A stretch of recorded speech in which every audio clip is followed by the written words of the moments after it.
નમસ્કાર અને star institute of civil સર્વિસીસમાં આપ સૌનું સ્વાગત છે.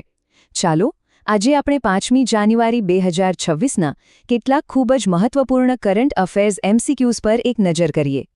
તો ચાલો બહુ સમય લીધા વગર સીધા જ આજના ક્વિઝની શરૂઆત કરીએ. જોઈએ કે આપણી તૈયારી ક્યાં પહોંચી છે.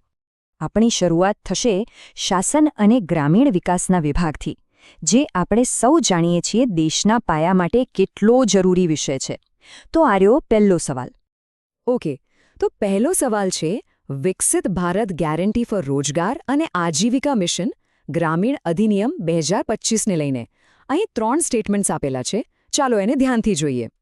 પહેલું કહે છે કે આ એક સપ્લાય ડ્રિવન મોડલથી ડિમાન્ડ ડ્રિવન મોડલ તરફનો શિફ્ટ છે.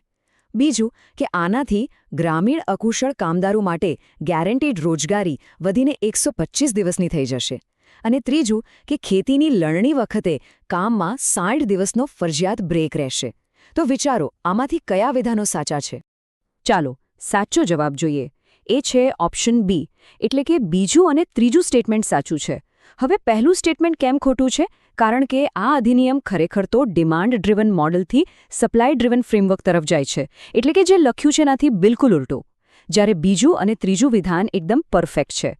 રોજગારી 100 દિવસથી વધારીને 125 દિવસ કરવામાં આવી છે અને ખેતીના કામમાં કોઈ અડચણ ના આવે એ માટે 60 દિવસનો બ્રેક પણ ફરજિયાત છે. સારું, હવે આપણે આગળ વધીએ છીએ આપણા બીજા સેક્શન તરફ, જે છે ડિફેન્સ અને નેશનલ સિક્યોરિટી. દેશની સુરક્ષાને લગતા કેટલાક અગત્યના સવાલો પર નજર કરીએ.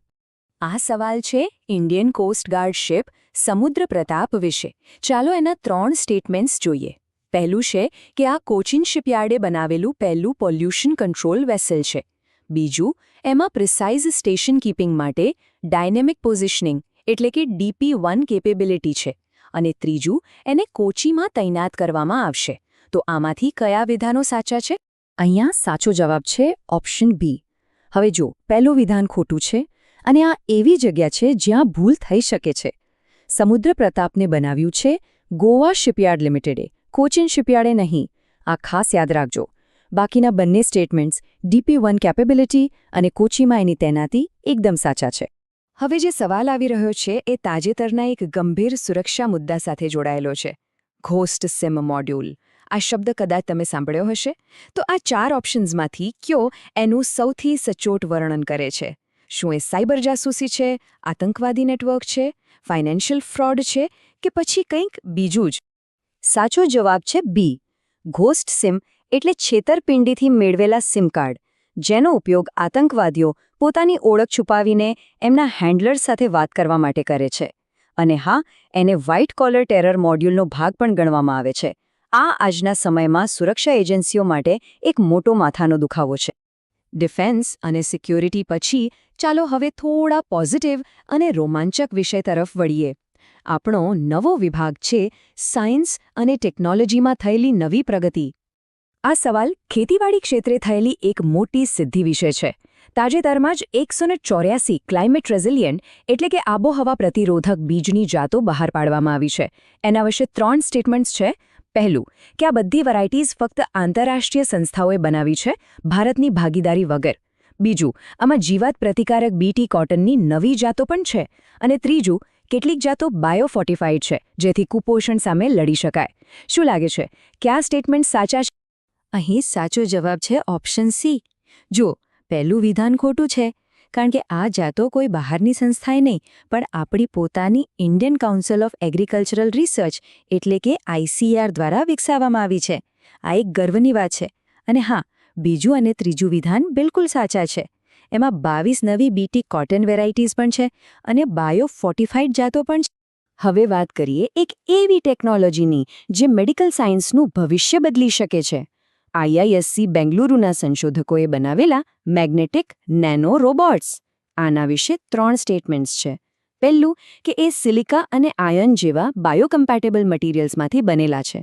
બીજું કે એ પેશીઓમાં જવા માટે બેક્ટેરિયાની મૂવમેન્ટની નકલ કરે છે. અને ત્રીજું કે એનો ઉપયોગ ફક્ત દાંતના રૂટ કેનાલના ડિસઇન્ફેક્શન માટે જ થાય છે. ધ્યાનથી વિચારો, આમાંથી શું સાચું છે? સાચો જવાબ છે ઓપ્શન એ. એટલે કે પહેલું અને બીજું સ્ટેટમેન્ટ બિલકુલ સાચા છે, પણ ત્રીજું સ્ટેટમેન્ટ ખોટું છે. અને આ જ વાત આ ટેકનોલોજીને ગેમ ચેન્જર બનાવે છે.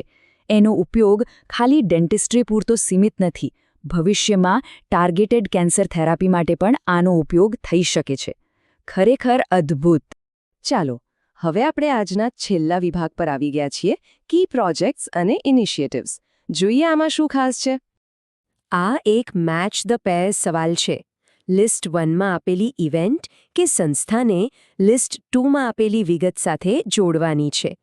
શાંતિથી જોડીઓ બનાવો અને પછી સાચો ઓપ્શન પસંદ કરો. ઓકે, તો સાચી જોડીઓ શું છે? સાચો જવાબ છે ઓપ્શન બી. ચાલો એક એક કરીને ચેક કરી લઈએ. સાધુગ્રામ પ્રોજેક્ટ જોડાયેલો છે નાસિકના તપોવન સાથે. ભોગપુરમ એરપોર્ટ છે આંધ્રપ્રદેશમાં. અને સોમનાથ સ્વાભિમાન પર્વ છે 1000મી વર્ષગાંઠની ઉજવણી. એકદમ સીધું અને સરળ. અને હવે આજનો છેલ્લો સવાલ. આ સવાલ પર્યાવરણ સાથે જોડાયેલો છે.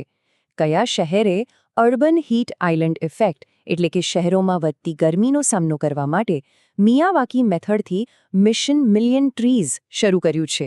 ઓપ્શન્સ છે બેંગ્લોર, અમદાવાદ, હૈદરાબાદ કે પુણે. અને આનો સાચો જવાબ છે ઓપ્શન બી, અમદાવાદ. શહેરમાં વધતી ગરમીને કાબૂમાં લેવા અને શહેરને વધુ હરિયાળું બનાવવા માટે અમદાવાદે મિશન મિલિયન ટ્રીઝ અને ઓક્સિજન પાર્ક જેવી ખૂબ જ સરસ પહેલ શરૂ કરી છે. તો બસ આજના માટે આટલું જ. આશા છે કે આ સવાલોથી આપના જ્ઞાનમાં વધારો થયો રહેશે. વધુ વિગતવાર ચર્ચા અને એનાલિસિસ માટે ડિસ્ક્રિપ્શનમાં આપેલી લિંક દ્વારા અમારી કમ્યુનિટી જરૂરથી જોઈન કરજો. ફરી મળીશું એક નવા વિષય સાથે. ત્યાં સુધી વાંચતા રહો અને તૈયારી કરતા રહો. આભાર.